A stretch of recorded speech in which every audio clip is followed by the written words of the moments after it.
I'm filming, by the way. Hi everyone. Hi everyone, welcome back to my YouTube channel. This is the last of the Grubby meal kits videos that I'm doing.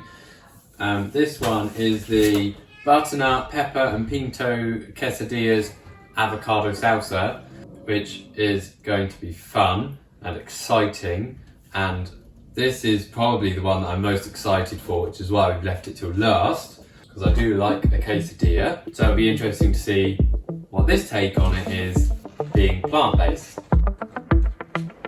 Let's go.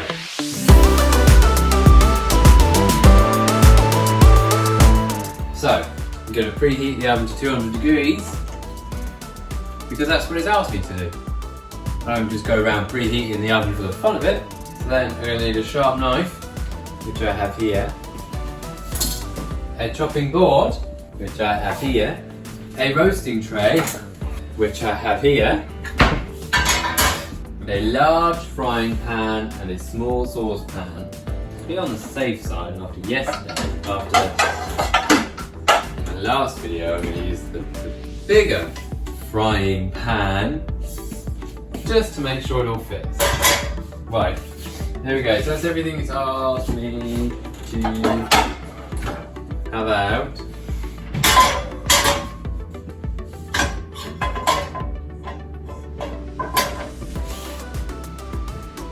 Whatever. So I'm going to start off by peeling, de-seeding and chopping butternut squash. Do you peel a butternut squash like normal?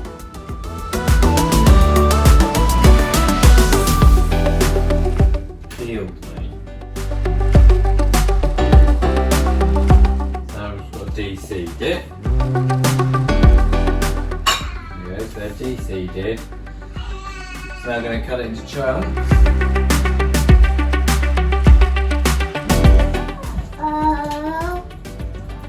Oh, you're bringing teddies to come out. It's a spider, Luna. On the floor. You're cooking plant-based food and you just killed an animal. I don't know if a spider counts as an animal. It's a living creature. That's unpopular opinion. That's an unpopular opinion. The squash was living too. It was Henry, he knew it was coming. Yeah. You warned him plenty of times. Yeah, he had a little home down here. So as part of the recipe, it says, using a large bowl, coat the butternut squash with half of the Mexican spice blend and 2 tablespoons of olive oil. So I'm going to tip all of this in here. Hopefully.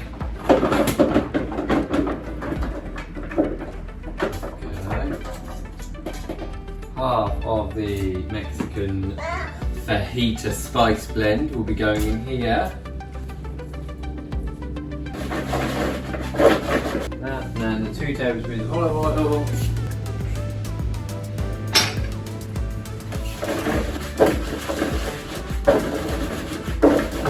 I used to do this when I would make homemade fries. I'd cut the potatoes up, put them in a bowl with oil and then lots of spices to make it taste good. And then give it a good shake up before going into the oven. Does smell like a good spice blend. I'm going to pop that in the oven, which I preheated earlier. So that's for 20 minutes that's going in for. We're going for 20 minutes, Luna. There we go, 20 minutes. So now while that's happening, we'll just roughly slice the red onion. Here is said red onion. Okay, so that is the red onion roughly sliced, and the red pepper in 2 strips. When I cut red pepper, I've seen it a few times. I might have said it in one of my previous videos actually. I hope you can see this. I might zoom in. We'll see how this goes. Gordon Ramsay, anyway, just tends to slice the sides off. If this goes terribly wrong, then I won't zoom in and I'll just cut this whole bit out. He just cuts the sides like this. Because then it's... I don't know, apparently it's easier, but this is a massive pepper, so we'll see. There we go. You got what you see?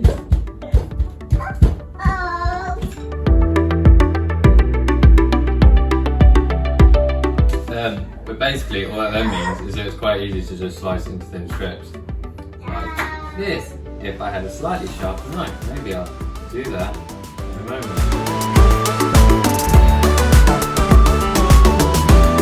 There we go. So that's the peppers into strips. Now I'm going to fry those on a medium heat in the frying pan for 5 to 7 minutes until they're softening. So let's get that going. Splash a bit of olive oil in there. Get that going. So I'm just going to scrape all of those into the pan. Obviously using the back of the blade. So that's in there. So that's going to fry in there for a few minutes. And then I'll add the rest of the Mexican spice blend and the agave syrup. And then I'll move on to the next step. So I think it's time to soften. So I'm going to put the stuff in now. So we've got the Mexican spice blend. That's going in. Sorted. And we've got the agave syrup. Or agave syrup. You know, wherever floats you go. Sorted. Mix that all in, and I'm going to turn it down to low heat. Put to low heat. There you go, sorted. And then I'm going to put in 100 millilitres of water. Why? Why, I hear you ask? Well, that is very simple. Because it tells me to. 100 millilitres of water going in. Enjoy. Enjoy. So they're now in the water on a low heat. So just let those cook until ready to serve. So now we're going to be doing the salsa side of things.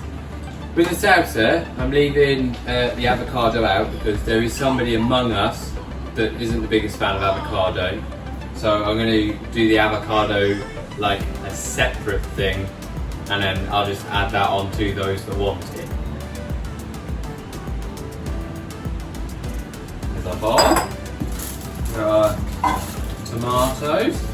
Right, so then chopping these into quarters. And then there, ready. So that's the tomatoes in there. And then it says to roughly chop the coriander. Now, the whole of it. There's a lot of it. I'm going to go with it. But remember what I've said in my previous videos. If you don't know what I've said in my previous videos, then you need to go back and watch it. Okay? But remember to only cut once. When you cut through it, just slice through it and then move on. Don't, go backwards and forwards, because that just doesn't help the coriander, doesn't help the coriander flavour. Doesn't help things really. So just slice, slice, slice, slice. Got it? I'll now enact it for you.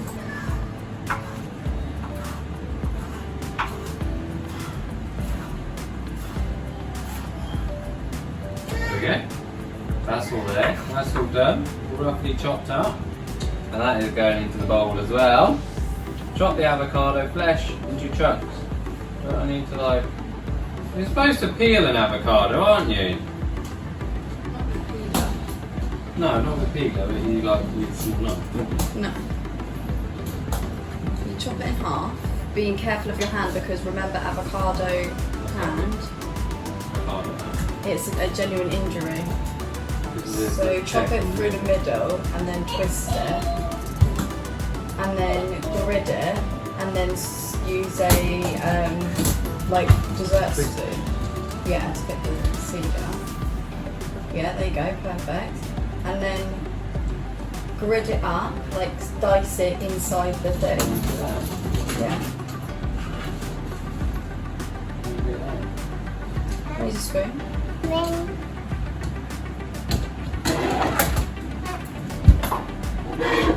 I see why there are special things now for doing avocado. The special thing, all it does is you go back. So basically, use that same spoon. So knife it up, knife your grid.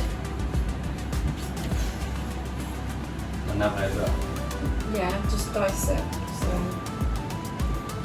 dice it inside the skin. yeah. The skin feels quite tough. What? The skin feels quite tough. Like if I push the knife against it, it's going through. Yeah, it's tough. Henchmate. then get the spoon and Scoop scoop it out. out. I'm keeping the avocado separate to this because there are some of us that don't like the avocado. There we go. That's how I knew that, even though I'm an avocado hater. I was just thinking that, but I do think that the instructions could do with a bit more clarity on how to do an avocado. Oh, drain and rinse the pinto beans and scatter them. Well, we've not got that far. Yeah. I'm just going to turn the oven off for now. Mix the into a bowl and squeeze half of the lime's juice. Season with a pinch of. Here's the lime. I'm going to cut it in half. And then squeeze half of it into this one. We need to get a juicer. Season with a pinch of salt and pepper. And then mix it all together. There we go. So that's the salsa. For the coconut sauce, we use another small bowl. Oh, I need boiling water. Or a kettle. Bowl. Mix the creamed coconut with 3 tablespoons of boiling water.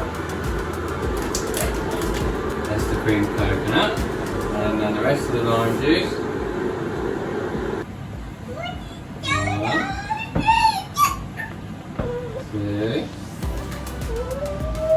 Hey. Well, it does actually say you use a fork to break down any lumps, obviously because it's creamed coconut and it's lumpy. Let's use a fork. Okay. So you're basically just breaking down the lumps until it's nice and creamy. It is getting creamy. The lumps are going. Slowly.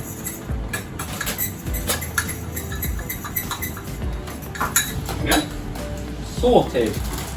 Drain and rinse the pinto beans. Okay. I would say they are suitably drained and rinsed. Chutney-like consistency. That's where we're getting to. So I'm going to leave that. Turn the oven back up. And now the pinto beans get scattered onto the butternut tray for the last 5 minutes. Here's the butternut. And here are the pintos.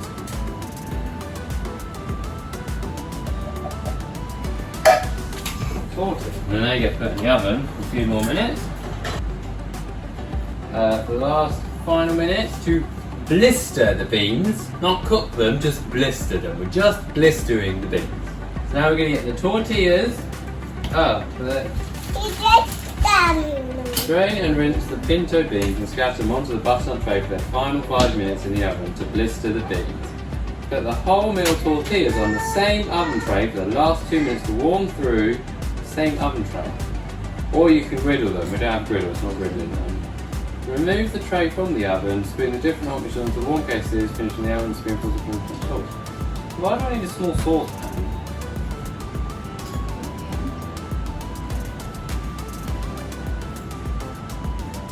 It doesn't say anything about using a small saucepan. Yeah. Remove the tray from the oven, spoon different hot mixtures into the warm quesadillas. Finishing the avocado spoonfuls of coconut sauce. Same oven tray for the last 2 minutes. Well, because you can griddle them.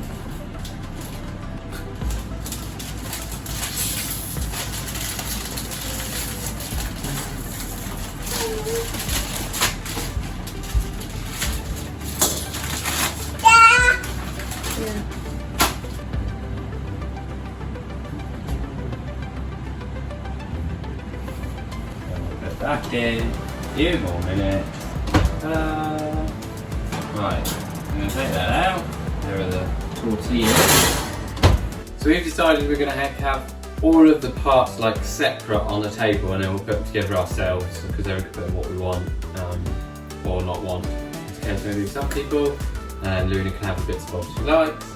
So this is kind of it. And then I'll film a bit once we're eating it, so maybe when I've made it.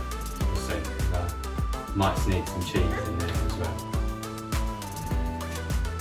What do you think? Ask me again. What do you think? I literally forgot. That's because you're busy devouring it. Yeah. Yeah, it's good. Okay, would you buy it again? Yeah. Cool. What do you think?